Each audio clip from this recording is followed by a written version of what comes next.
Hello, and welcome to the Saskatoon Industry Education Council's Career Pathways panel. We acknowledge we are on Treaty 6 territory and homeland of the Métis. We welcome students, parents, and teachers from across Saskatchewan who are joining us for our event. I want to take this opportunity to thank RBC Future Launch for powering our Spotlight on Career event. As a registered nonprofit organization, the SIEC works in partnership with 3 school divisions and the Saskatoon Tribal Council, as well as community-based organizations, government agencies, and employers to help nurture the workforce of tomorrow. Last year, we worked with over 30,000 youth, over 3,300 business and post-secondary representatives, and more than 450 educators and career practitioners. Every year, the SIEC hosts over 40 programs and events, including our Skills Bootcamp, which provides students with hands-on experience in various careers. Our Spotlight on Careers, which are a series of targeted events providing students with experiential learning. Connected, our Young Women Mentorship Program, connecting females in grades 10 through 12 with mentors from a wide variety of sectors in Saskatoon, as well as our Summer Youth Internship Program, which is a 6-week paid internship where students gain work experience in construction, manufacturing, automotive, and culinary industries. Students earn competitive wages as well as high school credits. So be sure to visit our website, saskatooniec.ca, or follow us on our socials to stay up to date. If you're not sure what you want to do after high school, we highly recommend you attend a few of our events, even if they're virtual, to discover what is involved in various career options. I want to take this opportunity to thank the panelists for joining us tonight, sharing their stories with us. And I want to encourage those of you joining us to utilize the Q&A function and enter any questions you may have, as there will be time in the end for you to ask those questions or to have those questions answered. So if you have any questions throughout, pop them in the Q&A. And if it's for a particular panelist, then be sure to let us know who that question is for. So we are fortunate tonight to be partnering with the Saskatchewan Mining Association, as well as Women in Mining and Women in Nuclear. So first off, we are going to hear from the Saskatchewan Mining Association. So they've shared a short video with us, and I will share that now.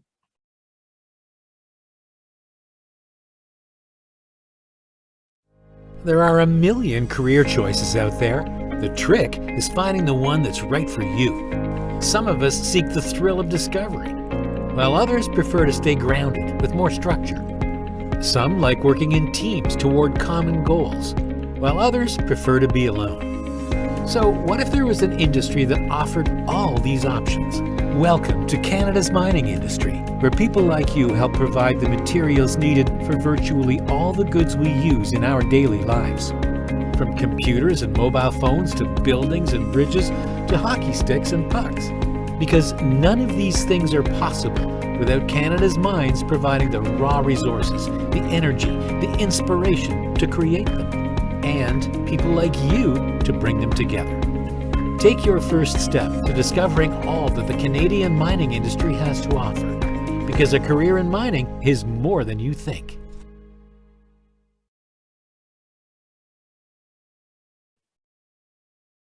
All right, so we will start off our evening tonight hearing from Lynn Carter from the Saskatchewan Mining Authority. Saskatchewan Mining Association, not authority. Lynn is the Education Outreach Consultant with SMA. Lynn has been part of the SMA Education Outreach Program since 2015, helping to provide free programs and educational resources to teachers, students, and communities across Saskatchewan.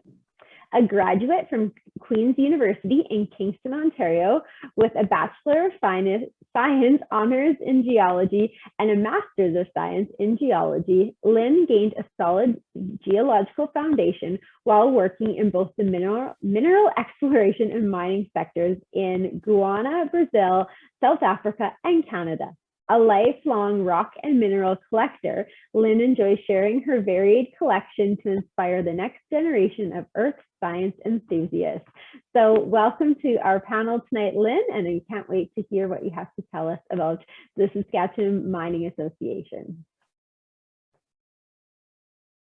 Thanks, Michelle. I just want to say thank you to Michelle and to the Saskatoon Industry Education Council staff for giving us the opportunity to be here, the Saskatchewan Mining Association, and our members here to be able to be a part of your panel and share very exciting what we know about a very exciting and new, popular industry in Saskatchewan.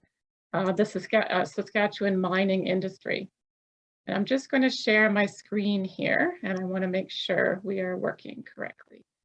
So I'd like to start by saying that I'm joining you today from the Treaty 4 territory, the original lands of the Cree, Ojibwe, Saulteaux, Dakota, Nakota, Lakota, and on the homeland of the Métis Nation. And these careers that are available in Saskatchewan in the mining industry are so varied. It's just, we're really excited to be able to share this with you. So a bit about what the Saskatchewan Mining Association is we have over 45 members as part of our group. And I put in green, just at the beginning there, some of the companies who are going to be joining us tonight. Nutrien, K+S Potash Canada, and Cameco Corporation. You're going to hear some individuals who are joining us here tonight to talk about their careers and what they do in the mining industry and how their path along the way. We have over 23 operating mines in Saskatchewan, and we have some world-class geology deposits that are very exciting, that are like nothing else anywhere else in Canada and compare or better to other places in the world. Just to take a step back, I'm not sure how many people have seen this type of map of Saskatchewan before, but it's a mineral resource map. And I hope you have all seen one, but just to kind of look at the map and you can look at where you're coming from today. Where are you joining us from? And just kind of put your finger on the map and see where you are and look at the mineral resources that are in your area. We have the swath of pink across the bottom of your screen there are potash deposits that are 1 kilometer to 1.5 kilometers underneath your feet. And we have many mines in that area that are extracting potash, and Saskatchewan has the largest potash deposits in the world, and this is shipped all over the world and used as fertilizer, so our province is feeding the world. Our province is also powering the world with clean energy. Up in the north, that yellow patch that you see is an area of one of the richest uranium deposits in the world. And it is such a rich uranium deposits that are used for, like I said, producing clean energy. We also have rare earth elements that are used in your electronic devices, lithium that we're extracting, and it's an important component of electric vehicle batteries. So thinking about even a further step back is, why do we even need mining? What is so important about the mining industry in general? Well, if you just look around where you're sitting right now, you may be sitting at home or at school that's heated, so you have heat. In the room where you are, you might be watching this on a tablet or your phone or on a computer screen, or maybe you have all three going. Maybe you're texting with your friends or watching a movie and watching this all at the same time. But we have these devices that are the integral component of these devices are minerals that are mined in Saskatchewan. We also have salt deposits and gold. And anything on the list there, but generally what you can say is that if it didn't grow, it came from a mine. So it's very exciting that so much of what we use in our everyday life depends on mining. And we have such rich deposits and varied deposits in Saskatchewan, and there are over 120 different career paths that you could take just within the mining industry. So just to name a few, we could do anything, really a lot of different things you could think of doing. You could do working for a mining company or working for a company that supports the mining industry. When you think of engineers or geoscientists, lab technicians, safety coordinators, human resource specialists, and journeymen and welders. There's just so many different opportunities in the mining industry. We employ over 12,000 people at present, and in the next 10 years are looking to hire an additional 13,000 employees into the industry. Having a look, this is a card. We have these you can find, and I'll share the link to these on the Saskatchewan Mining Association website. We have these career cards, but it shows a little bit about the different professions and what you can expect to earn as a salary, because that's an important question that a lot of people ask when choosing careers as well, because it's a lot about making a living. But working in the mining industry is one of the industries it pays more on average than many other industries in Saskatchewan. So on our website and tonight, you'll hear from real people. You'll hear what they do, who they work for, and how they got there, and can share with their education and training and ups and downs along the way. These are along our website. I just wanted to show you that I'll be sharing the link to these if you'd like to read more. There are a lot of other options on our website about jobs, real people working in the industry, with a description of a typical day and how they got where they are, and even talking about the high school courses they took to get where they are today. So just this is all I had to share. I'm really excited that all of you are here. These are some links that you could follow. The center one will take you to our website about the careers in mining. And if anyone is currently looking for a job as well, there are our member companies. So my name's Lynn Carter. I'm with the Saskatchewan Mining Association, and you can reach me at the links there at the bottom of the screen. Thank you.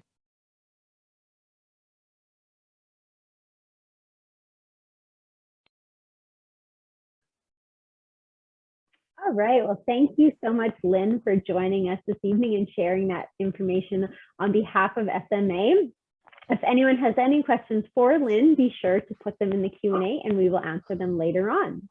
So next up, we are going to hear from Maryann Deutscher. Maryann has more than 30 plus years of leadership and human resource experience, as well as holding a CPHR, or Certified Professional in Human Resources. Having worked in the mining industry for the last 10 plus years with K+S Potash as a VP of HR in Americas and Nutrien Human Resources, Maryann has developed human resources programs from the ground up with proven experience scaling a company as well as reorganizations. Leading the HR function in her past companies, they have been recognized as a top 100 employer in Canada. She is currently the executive director with Women in Mining, Women in Nuclear, or SASC, which focuses on driving growth through parity. Her passion is to see more females in STEM fields in schools, which will benefit the mining industry. So welcome, Maryann. Thanks very much, Michelle. I appreciate the opportunity to speak. I want to take a few minutes and say, how many people, as I think Lynn had mentioned, you have your cell phone, you're sitting in a house, you've enjoyed maybe a great lunch or whatever, that likely is because of the minerals that have come from mining. I can't say enough for the opportunities that develop into a career.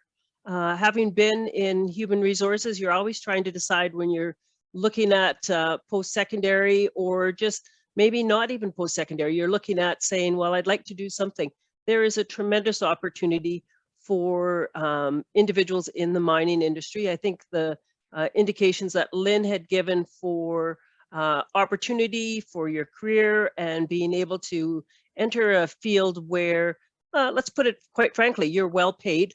Often, if you look at your teachers, you would be definitely looking to what a teacher might make, and you have the opportunity to really grow your career and take it in a lot of different avenues. With Women in Mining, Women in Nuclear, one of the things we're trying to promote is to encourage girls, young women, to look at what they typically call as STEM fields, and looking at those opportunities to embark on a very exciting career. Today we have, I think, a number of females here to speak about their careers and how they've really enjoyed the opportunities that have come about from mining. So whether you're a young person looking and saying, well, I'm not really sure I want to go to university, or I'm not sure I want to go to post-secondary, I would encourage you to start looking at some of the other industrial areas within mining for sure. And it's not even typically with, let's say, just a mining company. There's a lot of companies that provide, whether it's materials or provide support, come in and do some of the construction, do a tremendous amount of work within mining. I would encourage you to look at that. If you are looking at post-secondary, so let's say you're looking at perhaps trades, or you're looking at some of the technology areas, as a young female looking to maybe take on something a little bit different. You don't want to be, maybe the same old. An opportunity in mining has tremendous potential to grow your career. A lot of the mining companies have set goals to increase gender parity within the industry, and that's one of the basic reasons for Win-Win to exist, is we're there to support you. So if you decide to go into a mining career, you really won't be alone. You'll have a lot of individuals that are willing to help you out. We've got a great mentorship program that we run. Our job board has been highly successful to encourage girls and women to get into the sector and look for those opportunities. But from my perspective, having worked in human resources, definitely from the mining, you actually get to be part of what Saskatchewan is truly famous for. Our potash deposits are world-renowned uranium deposits, and actually our ingenuity and our innovation that a lot of the mining companies have brought not only to the province here, but around the world have been tremendous. I know the opportunity to develop your career and to, look and travel the world, quite honestly, is another reason why mining, I think, has a lot of potential. As a young girl looking to get into the field, the opportunity, I think, is absolutely great right now. There's a lot of efforts being made to assist, to help connect. And here at Win-Win, our acronym, which is Women in Mining, Women in Nuclear Saskatchewan, for any of those teachers that might be watching, we are more than willing to help you out and provide a guest speaker or somebody to come in to your classroom, either in person or virtually, and talk about the opportunities that are there. So I think with definitely there's a lot of things. I can open it up to a few questions if there is any questions.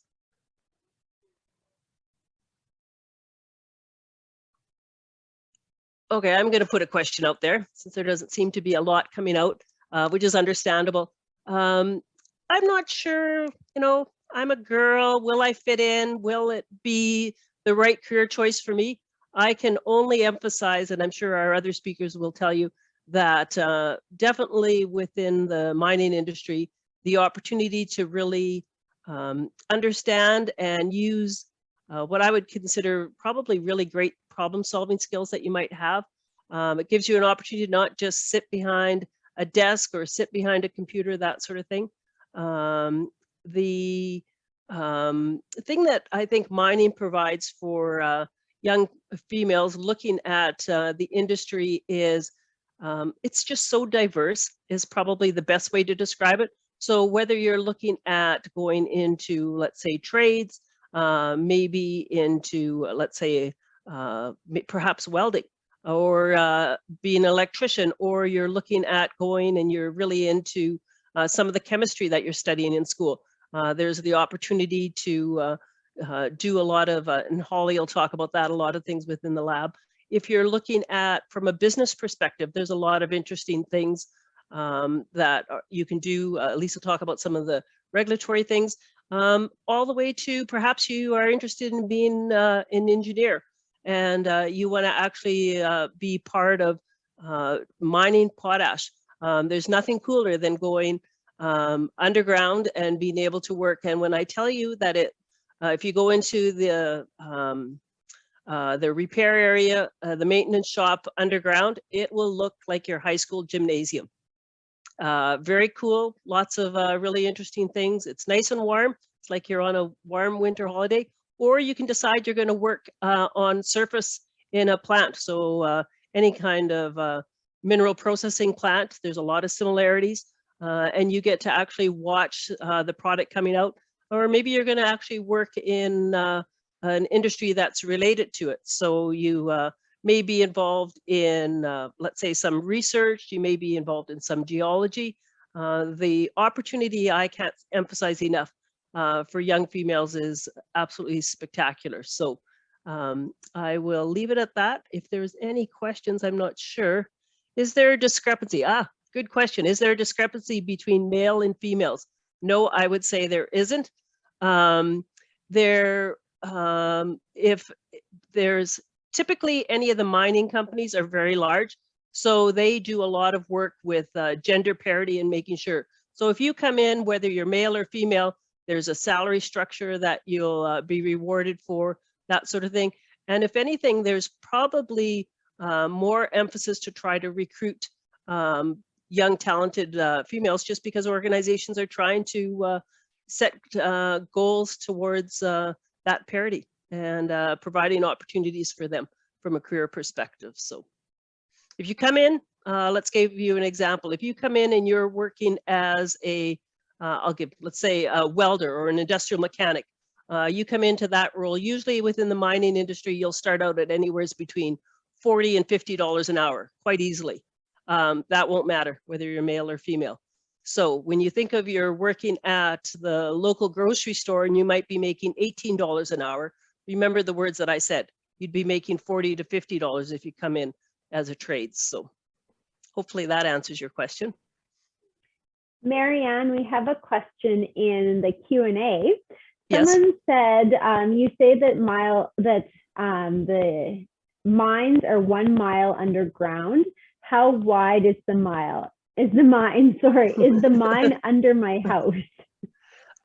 If you live in Saskatoon and you're close to, what would I say? Let's say the Walmart way out on the end of Saskatoon. You're not the Corey Potash mine out there with Nutrien doesn't touch that. But yeah, it's quite interesting. It's quite a ways underground. So. Nobody wants to ring in? I really want to see. I think Alyse, yeah, we've got you.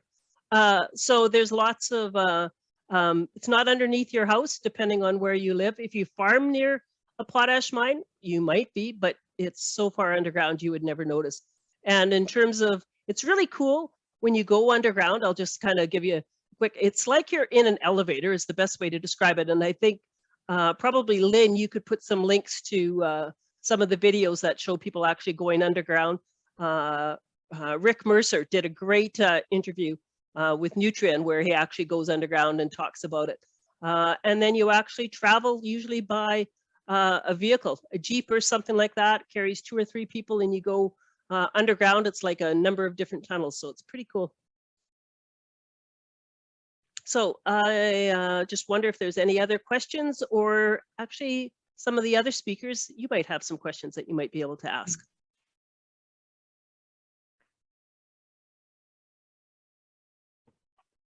There's a good question from, what safety do they use to keep people safe underground? I can give some answer to that, and I'm sure the rest of the speakers will be able to add to it. Going underground, there is a tremendous amount of safety training and protocol that everybody is provided with. Underground, they have teams that are specifically trained in safety.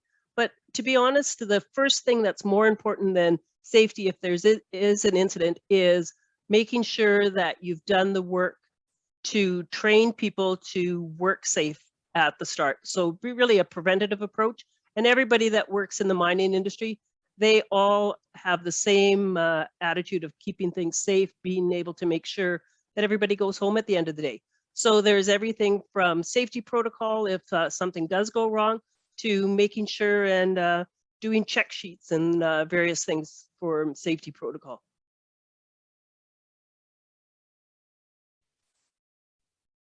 Hi, So- Mary. Yep, Rhiannon. Stuart, go ahead. Just to add to that, people, the workers that are mine, they're the mine's greatest asset. So we are kind of prioritized more than anything else, more than production, more than maintenance, more than anything else. So a lot of effort is made to make sure that we kind of go to work and go home safe. Yeah, I can definitely say anytime that I had the opportunity to work and go underground in terms of working with employees when I was in HR or working on surface, because often you're going through large structures, a number of stories high. It was always important, and you had a lot of safety training before you got there, which is interesting because it actually transfers to you at home. So lots of the safety things that you learn, it becomes second nature, whether you're at work or whether you're at home. And I think that's really an interesting aspect of the mining industry and their attention to safety, is they want you to be safe on the job. And that just translates into how you do things, whether you're, at your home mowing the grass or you're climbing a ladder. You're always thinking of the safety things because it's been so well trained as part of your job.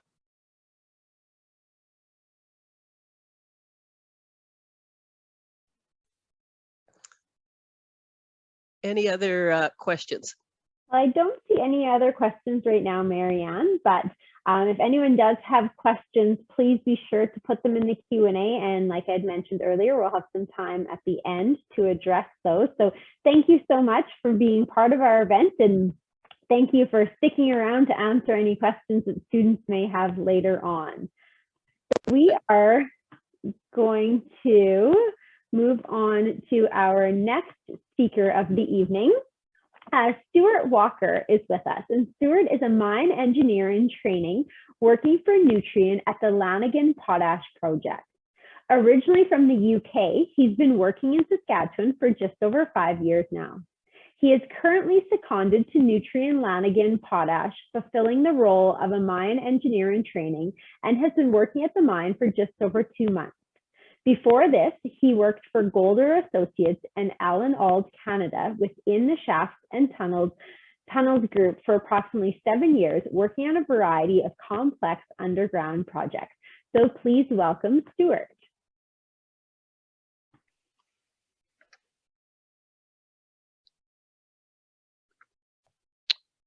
Thank you, Michelle. I'm just trying to start my video.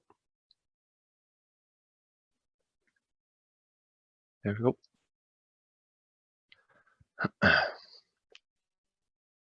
Okay, so yeah, thank you, Michelle. Just want to ask you before I start, can you see me and hear me okay? Yeah, everything's great. Great. I'll make that here. So yeah, hello everyone. I'm Stuart, and like Michelle said, I'm an engineer in training, and I've been an engineer for about 7 years now. Currently, I'm working at Lanigan Potash Mine, which is owned and operated by Nutrien. It's a site about an hour's drive east of Saskatoon. My role as a mining engineer in training is extremely varied, but in a typical day at the mine, my job is to design the ground support for underground mining. What this means is basically designing a method to prevent the ground from collapsing, as any ground collapse poses a big risk to the mine and to its workers. So as part of this, I perform calculations, I specify what support is required, and I design the layout of the support on a drawing ready for it to be installed. I frequently go underground to approximately 1,000 meters deep, and go out to areas and inspect them and determine what work is required in order to make that area safe. This is just a snapshot of the type of work that I do. Over the last 7 years, I've been fortunate, and I've done lots of different things within engineering, not only here in Canada, but also in the UK, which is my home country, as well as in Malaysia. So what made me go into engineering, and more specifically into mining? Well, I had a general interest in engineering as a young child. Every so often, I'd be traveling with my dad somewhere, and he'd point out things like, "Oh, I designed that bridge," or "I helped build that." And that to me seemed to make engineering such a real thing, something tangible. Not only could I see it right there and then, but I could also easily imagine the history of that bridge, the people who had traveled across it and the lives they lived, and how that bridge had helped society in one way or another.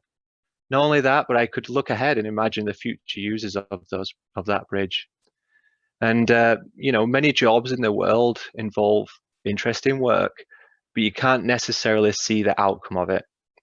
That bridge was obviously a very clear thing that I could see. It was also very clear that my dad had designed and helped build things which were helpful to society and long-lasting, something that he could share to his family and friends with pride. And there it was right in front of my eyes. And I thought, I want to do that. I want to be able to say in the future, I helped to design or build this. So the next question, what got me into mining? Well, a large number of relatives on my mother's side used to be miners, and this dated back for generations. I used to hear all sorts of interesting stories. Mining seemed to sound just like a small community where basically everyone got on and looked after each other and also had a lot of fun. And I liked the idea of being able to work hard and see the change you make and to be able to share those stories with others. Another thing is I used to live on a small farm in the north of England, which literally sat right on top of a very small coal mine. Not like it is in Saskatchewan with a potash mine 1,000 meters deep. This mine was just underneath the surface. The mine had opened to help serve the Second World War. It had closed long before I was born, but I could see all sorts of remnants of the mine. And again, I would love to imagine the lives of those hardworking people going in and out of the mine every day, helping to serve the society.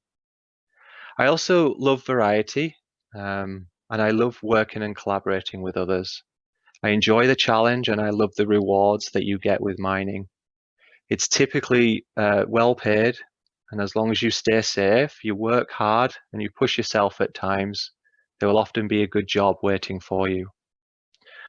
So what did I have to do to get into engineering and into mining? At school, I was personally quite lucky and I found maths and physics okay, especially compared to other subjects like English. This set me up well to go into engineering at university. During school, I worked hard and made the most of every summer.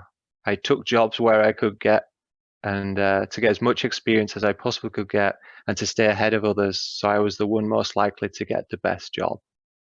It was also a good way of saving money too, which I could put towards having fun the next year at university.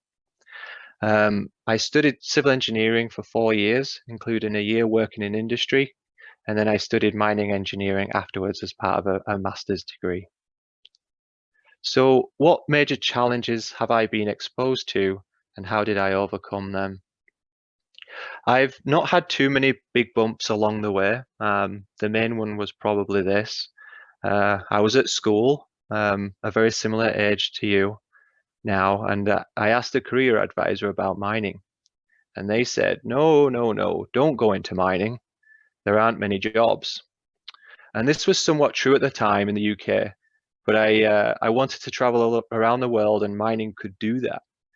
Anyway, me being a young lad, I listened to the person and I sadly walked away from a future in mining at that time. It was only much later when I managed to get a job in mining through my civil engineering degree that I realized how good it was and actually how many jobs were out there if you were willing to push yourself and go out of your comfort zone at times. So from there on, I decided I want to go into mining and I got a master's in mining engineering and I've never looked back. So my message to you is this: do listen to others, but don't be afraid to challenge what people say. And perseverance is also a great quality to have, and just keep going. So my last question to myself was, what advice would I give to you? I'm going to be extremely honest with you here. I used to think getting the best grades at school was absolutely everything. And don't get me wrong, it's vital that every single one of you makes the most of what you have at school to set yourself up well in life. But a much bigger and I think more important thing is to be an honest person and to get on well with people. If you do this and you work hard, you'll do well wherever you go. And that translates to not only work, but also in school, in sports, with your family, etc. People will care about you and they will want to help you and they will look out for you and you'll enjoy the benefit of having great relationships with the people you work with. After all, having a well-paid job is good, but enjoying your job is way more important. My last thing would be, don't be surprised where you end up. You may well have a plan, and it's good to have a plan, but if you deviate a little bit away from that plan, it's not the end of the world. There's many opportunities out there, and sometimes it's worth taking those risks. Don't just sit back and wait to find others progressing around you. I was halted when I heard the careers advisor tell me no, but I kept working hard, and here I am speaking to you now. You could easily be in my shoes in the future, standing somewhere like this or sitting somewhere like this, this very spot, to encourage the next generation of engineers who may well at some point say, hey, I helped to build that tunnel. And that's everything from me. Thank you.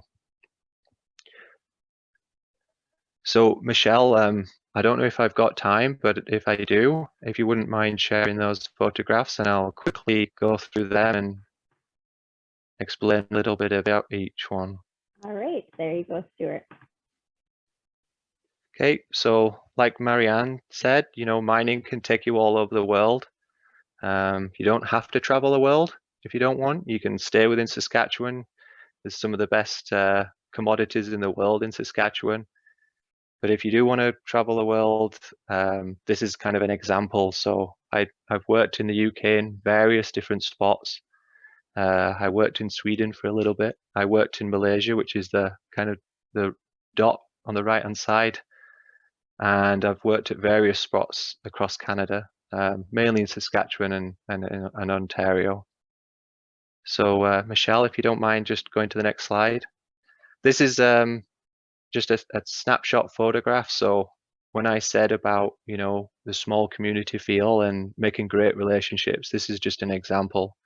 This is at BHP Jansen. I was there for about a year and I worked as part of a crew, and this was the crew. And I was kind of sad to leave that place. But yeah, it's just fantastic to be able to work with such good people. So next one. This is a tunnel that I helped to design. In the top left corner is a little bit of a drawing. And then in the top right, this is the steel that was getting fabricated in a shop in Saskatoon. It's upside down. That was just when they were testing to build it. But you can see just how big it is. And then the bottom left, that's as the tunnel was getting built. You can't really see, it's too small, but up there, that was me helping to build that tunnel at one point. And in the bottom right is actually my wife. She works within the mining industry as well. She works within health and safety, and at that time I think she was taking air quality samples to make sure people were safe. And by coincidence, she passed through the tunnel. So kind of just an example of the kind of things that as an engineer you can do, especially in mining. So next slide, please. This is a photograph on a cold night in Ontario. I'd say the conditions weren't great. It was nearly November, it was cold, and I'd do it all over again. It was a fantastic time. I helped the contractor with making sure the grout was as it was supposed to be. And on the right-hand side there, that was the bedrock. We drilled holes into that bedrock. We grouted it, which basically means you seal it. And then on top of that, a dam was built afterwards to stop all the nasty mining chemicals from entering aquifers and things like that. And yeah, my job there was just to make sure that that grout was a high quality and make sure that there was no contamination. This is another picture of in Ontario. There I was the labourer on the left-hand side. I physically put the bags of cement in a mixer and all sorts of cool chemicals to make sure the grout performed as it should. And maybe there's a couple more photographs now. So next one, please, Michelle. This is a model. This is a station in London, in the UK. Extremely complex. Underground tunnels everywhere, stairwells, lift wells, platforms. Goodness knows all the things in there. And I was an engineer at that time doing the calculations for the shaft there. And that's just an example of just how complex it can be. And like Maryann said, it's part of that problem-solving part. And then another one. The picture on the right-hand side, I was in Sweden there. We looked at an old mine shaft, tried to get that mine running again. We did a survey there. I worked with some Swedish people as well as some people from the UK. And on the left-hand side is me on a drill. Mining often everyone thinks that it's kind of with pickaxes and things, and it's nowhere near like that anymore. This is an unusual thing now where someone actually uses a drill. Normally it's with big, huge machines. Now they're becoming autonomous, which means they can be remote controlled from surface or remote controlled from a little bit further back. And then this is the last photograph with my family. So that's my wife there, and that's my daughter. And I've kind of been happy to work, around the world and things. But now I'm happy to live in Saskatchewan, and I'm grateful for everyone who's so welcoming here. And I'm thoroughly enjoying my job at Lanigan. And yeah, that's everything. So again, I'd just like to say thank you. Thank you so much for joining us, Stuart, and sharing your experiences with us and your story of all of the places that you've traveled and got to work and all of the roles that you've had. I was taking notes here of certain things you were saying, and many of those words of advice that you were giving the students who are listening are the words of advice that we give them and their parents give them over and over again, but sometimes hearing it from someone else is what it takes. But I know you mentioned just taking any job to get that experience, and earlier I'd mentioned our summer youth internship program, and that's a great opportunity for students to get that experience. And we've had students in the past who have worked through our summer youth internship program with the goal of becoming an engineer, but they wanted to work in the trades so that they could better understand what all goes into a job site other than just what the role of the engineer is. So you had some really great words of wisdom. So thank you so much for sharing that with us. Our next panelist is Holly Leuron, and Holly is the lead of process analytics at K+S Potash Canada Bethune Potash Mine. She has been in the potash mining field since graduating from Sask Polytech 14 years ago.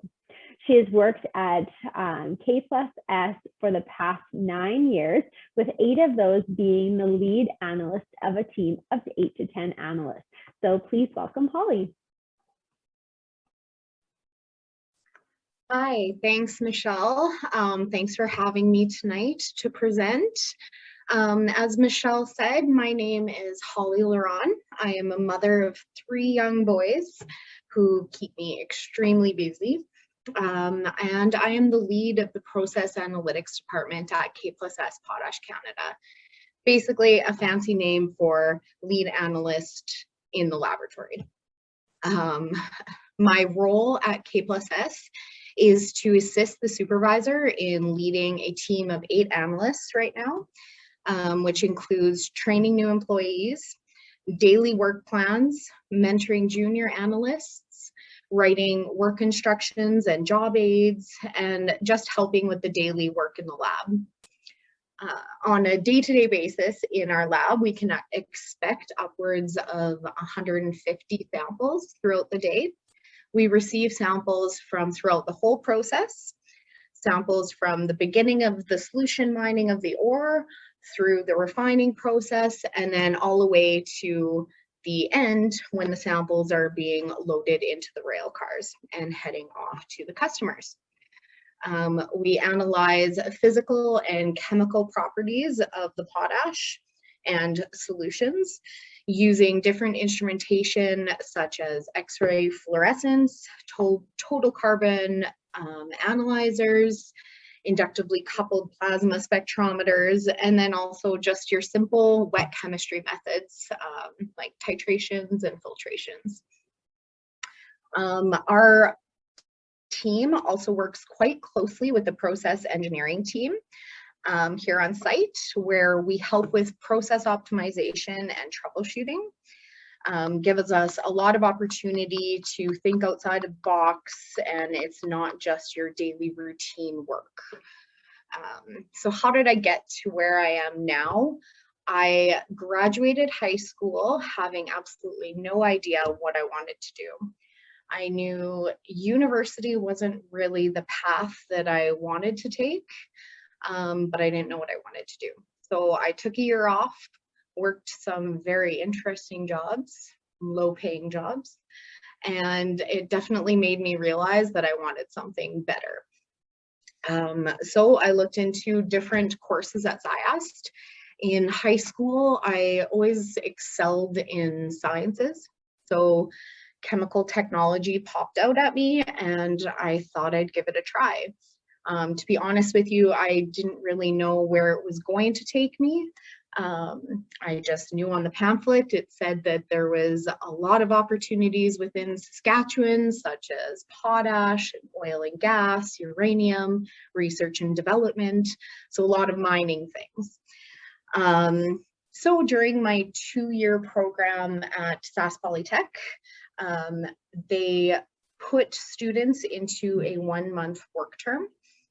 So for my work term, I was sent to Mosaic Potash in Belle Plaine, which is just outside of Regina.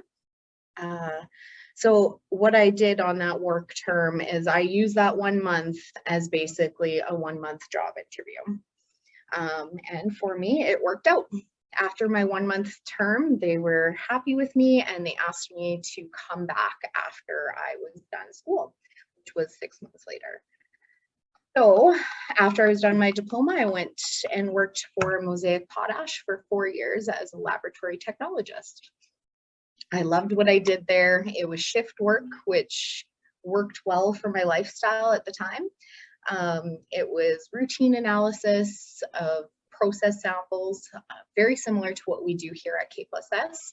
And I was able to take some specialized training for the XRF instrument they had on site. So they had sent me away for some extra training, which was nice. Definitely helped develop me as an employee and as an analyst, and yeah, just in general. We also at Mosaic did our own sampling.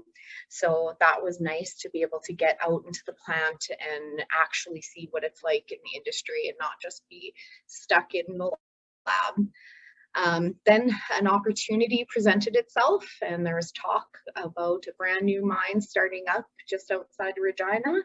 So I applied and I got the job. So I was one of the first 2 analysts in the lab. There was a supervisor and then the 2 of us. It was a scary move just because I didn't know if a plant was even going to be built. When I started there, it was just a couple trailers in a farmer field, and I definitely questioned my choices every once in a while, leaving a reputable company who had been around for years for something so unknown at the time. But now I'm here and I'm so happy I made the move. I've been with KSBC now for 9 years, where I've transitioned into the lead analyst after a year of being the analyst. Over the time, we've had a ton of hurdles here. Starting a lab from scratch has definitely not been easy. We started out in a double wide lab trailer with 1 instrument, 2 analysts, and we were expected to design our own 8,000 square foot lab with 12 analysts and 10 major pieces of equipment and many minor pieces of equipment. So it was a big task. Luckily, our parent company, which was situated in Germany, was a ton of help throughout that whole process. We had a lot of opportunity to use their expertise as well as KSPC employees' former work experience.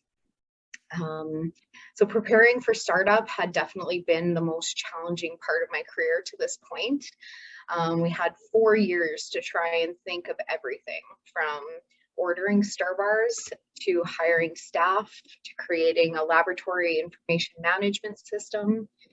It's really crazy how what you take for granted when you're working in an established lab.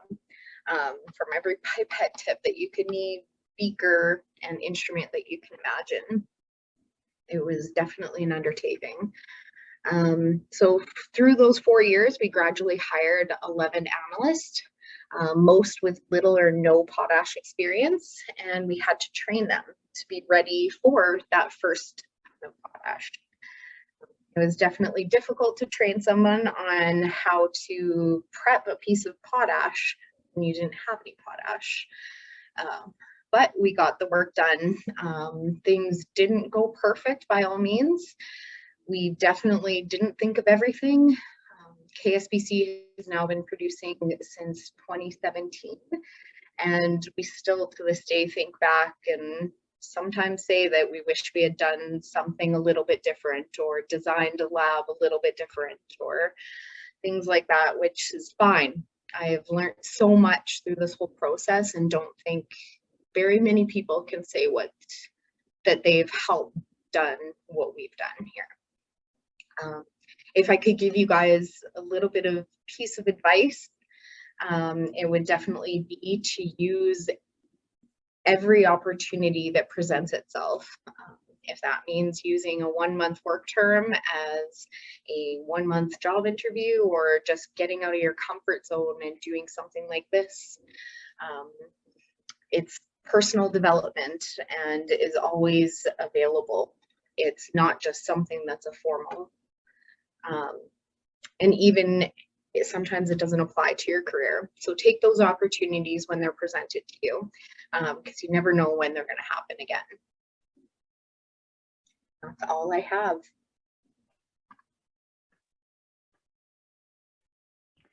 Thank you, Holly, for sharing with us. And that's quite the experience you had. I couldn't imagine just starting from scratch and not knowing where to go or what direction to take. So congratulations on your achievements in your role, and thank you for sharing that experience with us.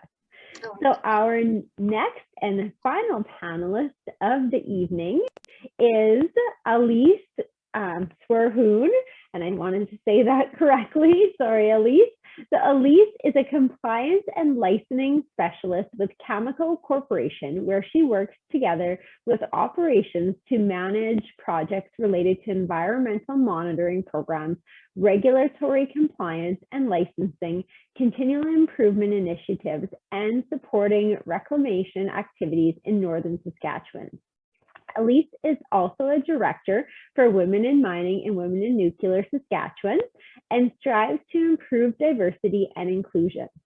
She has a master's in sustainable environmental management and a Bachelor of Science in environmental biology with a minor in toxicology from the University of Saskatchewan.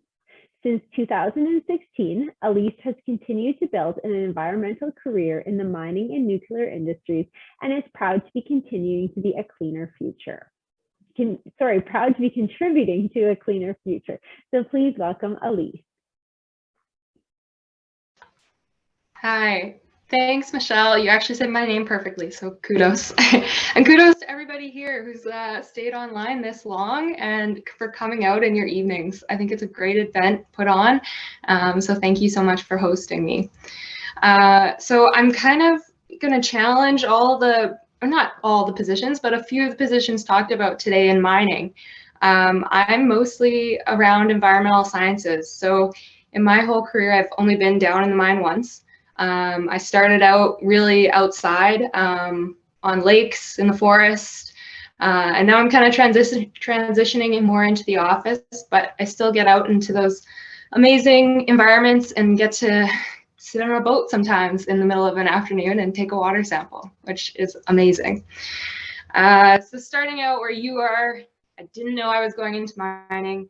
I really like the outdoors. I loved canoeing and camping, just being outside, and I was pretty good at biology and the sciences. So when I was looking at university courses, I saw environmental biology, and I saw it as a kind of checking a few of the boxes. I didn't have to take physics, which was my weak point in high school. I hated physics, so that was a bonus as well. But to kind of give you a piece of advice right off the bat, it's test things out, because I kind of went into university, hey, this could work. But throughout my university career, I really tried to get different opportunities within the environmental sciences. And so that meant, similar to Stuart, taking every opportunity during the summers to try and find a job. Even when I wasn't in class, working with professors, seeing what they're doing in their labs. And that would often roll into a job, a summer job as well. And that really helped me to decide that I did want to be in the environmental sciences. And then once I made that decision, it actually helped me to try and figure out the path that I wanted in the environmental sciences. Through those work experiences, I worked in academia, so with profs, doing some research, development, that kind of thing. Quadding around, grabbing birds, measuring them, that kind of thing. I volunteered for the Nature Conservancy. That's another really good opportunity to test things out, is volunteering. Volunteered for them. They're a non-governmental organization, or an NGO. Also worked for the Global Institute for Water Security and Environment. I was Environment Canada back then, but Environment Climate Change Canada now. So I had the academic, the government, the NGO paths kind of ticked off, and they didn't really fulfill me during my undergrad. And so when I graduated in 2016, I knew I wanted to test out industry. And so I applied for Cameco, actually. There was a student position as an environmental assistant, and I got on with them with the promise of going back and doing my master's, so I was still classified as a student. And I loved it. The people are brilliant. It really pushes you to do better. I love to continuously learn. They're always pushing new training, new opportunities, so you can continuously learn. You meet a bunch of amazing people who really push you to be better.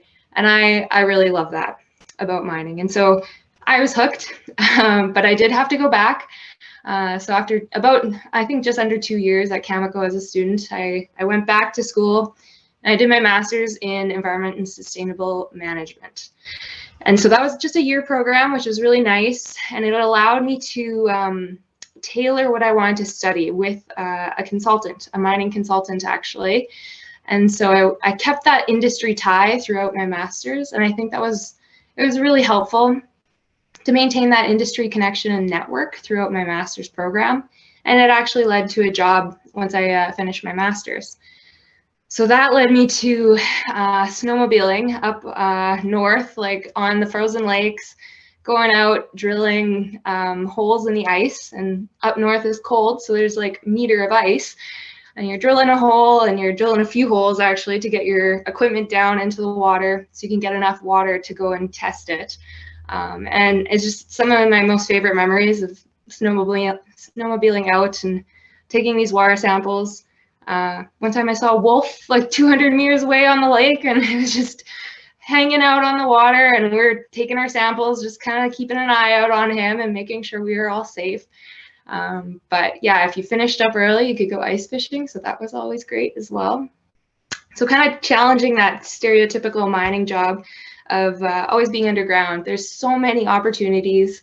I know Lynn kind of mentioned a few there, but even nurses work up at the mine. Physical education people work up there to make sure everybody's well and fit in the camps. So after that consulting job and skidooing over ice and everything, I had an opportunity to return to Cameco. and I jumped on it because Cameco is an amazing company. It really supports their employees. They really want to do better, and everybody really pushes you to do better. So I joined Cameco, I became a professional biologist, and now my day-to-day, mostly I'm spent in the office or in my home office right now. And I mostly work on monitoring programs. So up at the mines that I work on are all up north. We have a set of monitoring requirements that we're supposed to take. So certain water samples, certain lakes that you're supposed to sample and make sure they're all good. So make sure that's going well, the air, groundwater, different aspects of the environment. Make sure we're monitoring them on time and what we need to monitor to make sure that we're protecting the environment, and also humans, or like even trappers or people who come up and camp. So that's kind of my day-to-day. The main project I work on is we call it a legacy mine up in northern Saskatchewan, in Uranium City actually. So very close to the Northwest Territories border, just above Lake Athabasca, if you're familiar with that. So I'm very fortunate to be able to go up there probably like 3 times a year. And I love my time up there. So this mine was decommissioned back in the 80s. Environmental standards weren't quite the same as what they are now. And so we're going back and we're making sure it's done right. And so that means finding old mine openings that were kind of capped with some concrete, and going back and putting a stable stainless steel cap over them that's going to last 1,000 years, or cleaning up debris. I mean, they just kind of left everything there, and hard to ship down from south, but we're cleaning it up properly right now, and we're doing monitoring up there. And it also gives me the opportunity to work with the community. I mean, the community of Uranium City is probably like 70 people or so. So every time I go up there, I'm always seeing the same faces. They know me, they can come chat. We do community programs with the youth. They do have a school up there. I think there's like 7 kids, some homeschool as well. And we do programs to get them involved, and we have public meetings. And some of my jobs, I lead those public meetings, and I talk to the community members about what we're doing and how we're protecting the environment and them. So that's kind of my day-to-day. Yeah, and I just want to leave you with, test things out. Like I said, I didn't know what I wanted to do. I got lucky choosing environmental biology and kind of finding my pathway through all the different jobs I took on during my undergrad. But test it out. There's lots of great opportunities, like Michelle was even saying, through SIEC. And yeah, that's kind of where I'll leave it with that.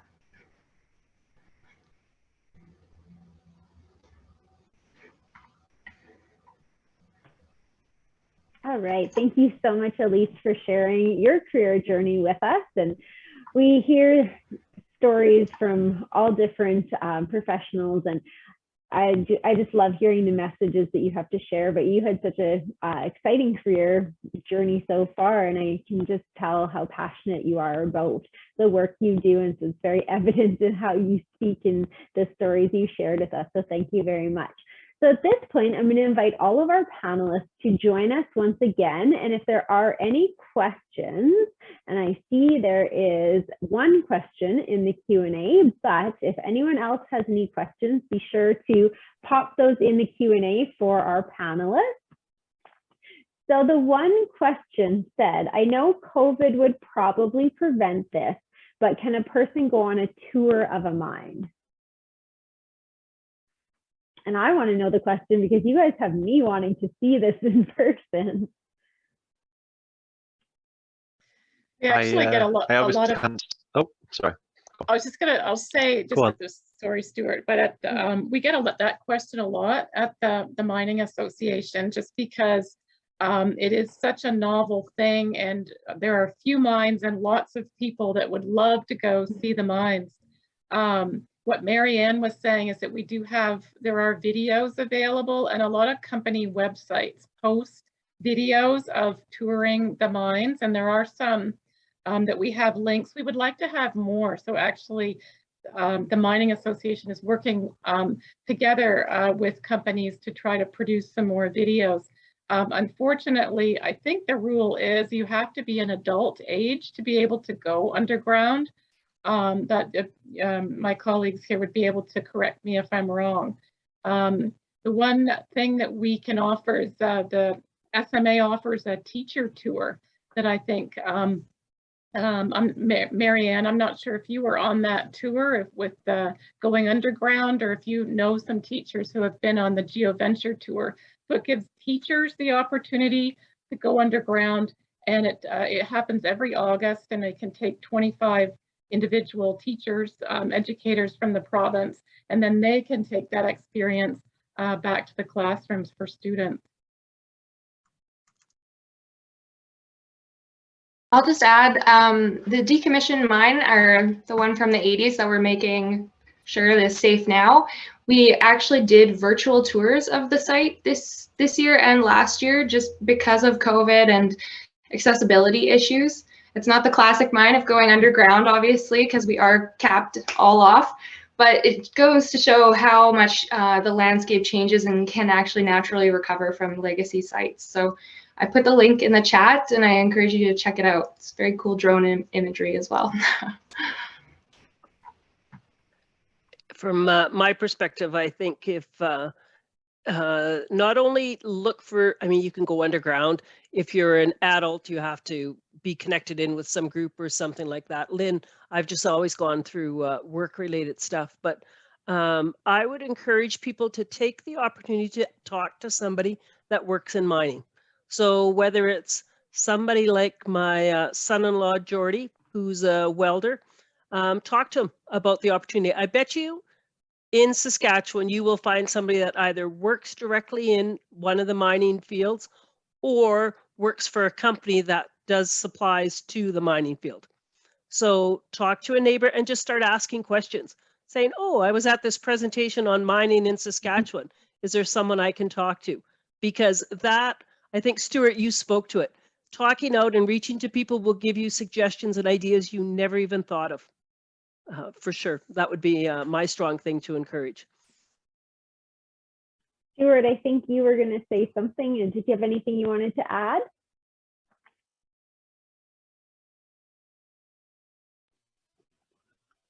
I think Lynn covered it. I was just going to say that a long time ago, they used to do tours for people that, you know, for just younger than adults, but it's a safe thing. It's a safety thing, and it's important to make sure that anyone who goes underground is kept safe. And so sadly, I don't think tours are such an available thing. But it's a good question.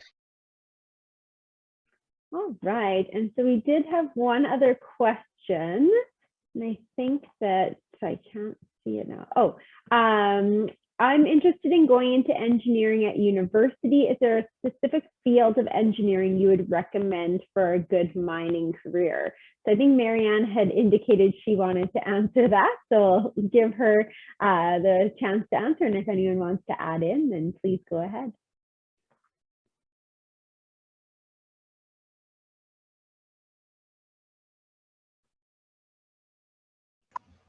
Maryann, you're muted. Yeah, I just realized that. My daughter, Carleen, actually, who previously worked out at the Vanscoy mine, doing lots of public relations and that sort of thing. She is now at the University of Saskatchewan in the College of Engineering. So I put her contact information. I don't know if I should put it in the chat, probably a good idea. And she would give you lots of good advice in terms of what discipline to look at. And that area. So there's just a lot of really interesting opportunities. So my spouse would say go into mechanical engineering because that's his background. I'm sure somebody else would say chemical engineering. Somebody else would say, oh, no, for sure go into any of the other disciplines. So I really, environmental. Yeah, environmental engineering. Honestly, it's so interesting and so wide. That's why I can't say enough about.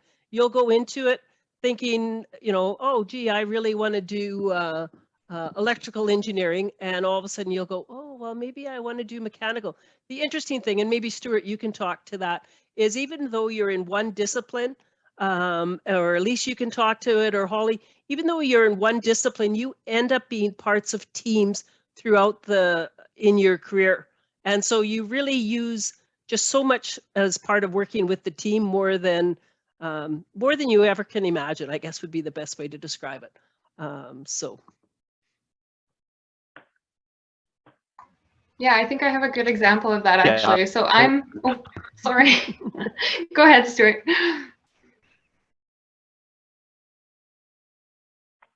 No, I'm not good at this timing thing. Go on, you.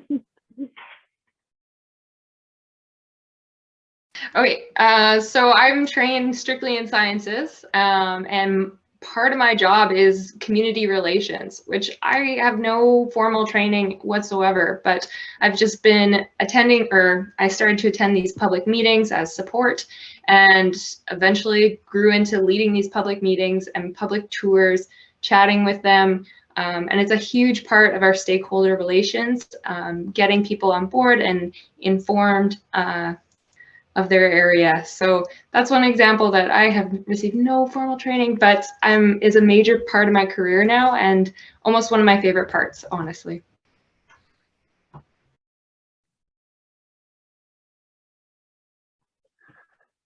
Yeah, I would just point that you know, within engineering, it's about kind of problem solving, and whilst there's different types of engineering, you can use those same skills across, and you can move across from one side to the another. So I was quite unusual, and I started off as a civil engineer and then ended up going into mining engineering, but that is quite unusual. And whilst you can kind of go from one bit to another, what I would suggest is what kind of makes you interested right now. Like when you look around, you know, you say you've got an interest in engineering, but you know, do you see equipment as being interesting, or do you see liquid like pressure things being interested? Do you see, for me, it was big things like bridges and dams and anything like that. I just, that was what was interesting for me, railways. So civil engineering was kind of and mining was kind of a good fit for that. So yeah, I would just say that think about what you enjoy now, and consider going in that direction. Yeah, I would encourage you individuals to go, like CIM Saskatchewan, the Canadian Institute of Mining. Saskatchewan chapter has some really good videos and things. They've got a YouTube channel that you can watch that gives you a good sense of some of the different aspects of mining that might help you pick. So.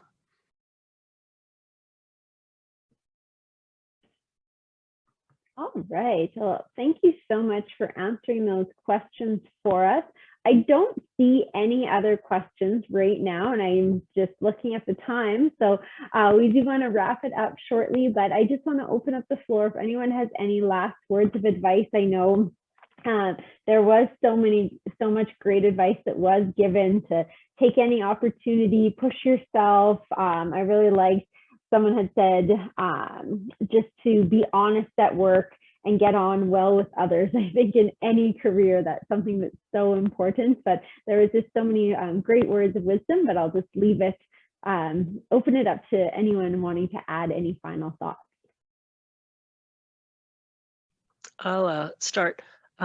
If you're a girl, mining is where you want to be. I can't say that enough. Lots of times people don't tell you that, but there is great opportunities, and there is, how would I describe it? There is just a group through Women in Mining. We are so wanting to help you and support you. So if there's something that you're interested, dash me an email. I put our website there, and we'll definitely help you make some connections. And even if you want to get some career advice from someone, we'll help you make that connection. I said, talk to your neighbor, talk to anybody, but maybe you don't have anyone to talk to. So we're here. Don't hesitate. Take that opportunity. I think that's probably the good thing, is take the opportunity to chat with people. I will add to that that I kind of did a cold call to Maryann asking her if she wanted to be part of our Manufacturing and Mining Month, and she replied to me so quickly. She was so eager to get involved. So I'm sure if anyone has any questions about entering the mining industry, then Maryann will be happy to help you. Right. I think I'd just like to jump on what Maryann said as well, of like challenging stereotypes. Being the woman in the male-dominated workplace, I've definitely felt that and challenged that. But even environmental and the mining side of things, I've got a lot of comments from former fellow students of I'm going to the dark side and like that kind of thing because I care about the environment. But it's just not the case. The mining industry really focuses on sustainability and has a really strong emphasis on making us a clean environment. And so it's just challenge stereotypes too. Don't kind of just succumb if you're interested in something.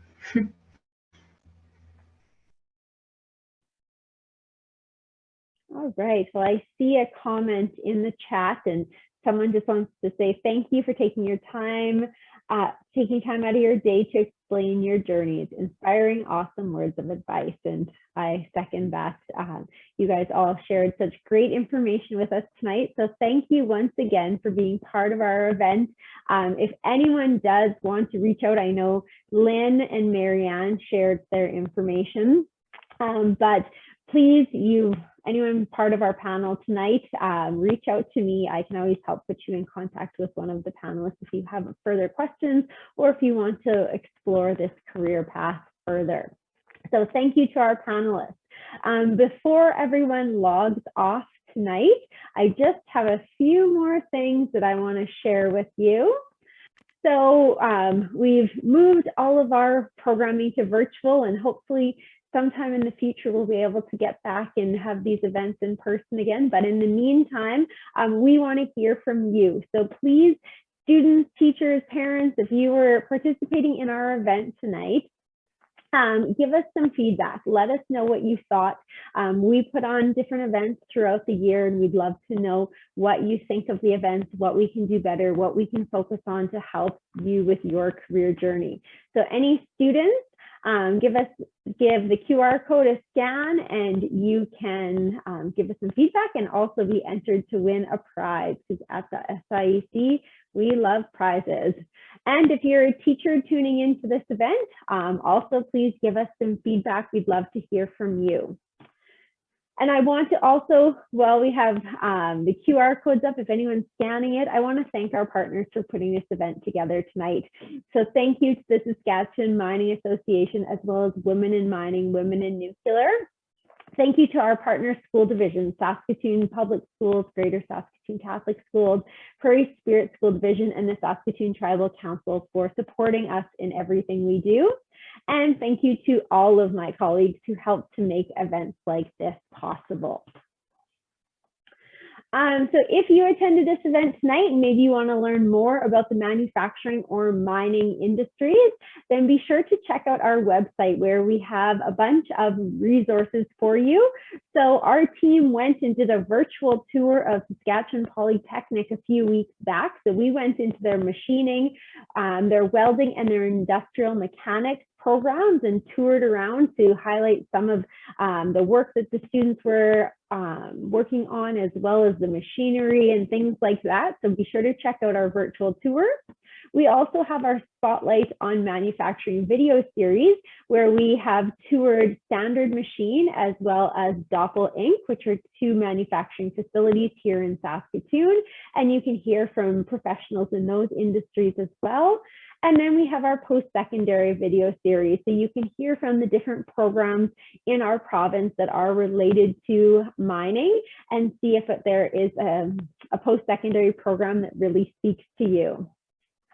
And maybe you attended this event, or you decided manufacturing and mining might not be for me. Each month we focus on a different sector.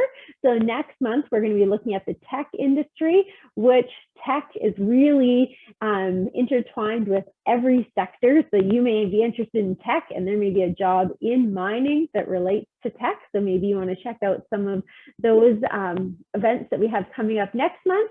And then in the new year, we'll have some different sectors we'll focus on as well. So be sure to stay up to date to see what we all have coming up. And the best way to stay connected with us is to follow us on social media.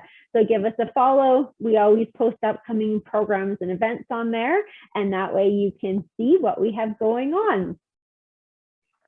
So I want to thank everyone for joining us this evening, and we hope to see you at our event again soon.